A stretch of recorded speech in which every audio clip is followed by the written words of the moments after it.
Hello friends, welcome back to our channel. బుద్ధుడు అనగానే ప్రశాంతమైన వదనంతో ఉన్నటువంటి ఒక యోగి రూపం మన కళల్లో మెదులుతుంది.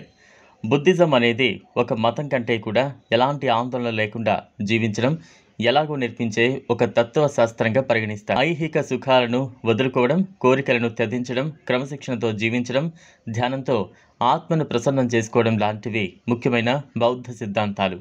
మానసిక ఆరోగ్యాన్ని మెరుగుపరచడానికి బుద్ధుని తత్వం ఒక సాధనంగా ఉంటుందని చాలామంది విశ్వసిస్తారు.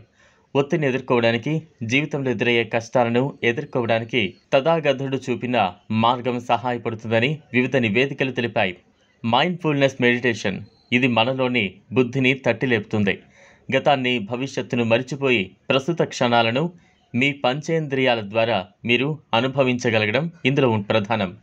కొన్ని నిమిషాలు ఈ ధ్యానం చేయడం ద్వారా ఒత్తిడి, ఆందోళనలు, భయాలు మాయమవుతాయి. ఒకరి మానసిక స్థితిని మెరుగుపరచడానికి ఇది గొప్ప సాధనం.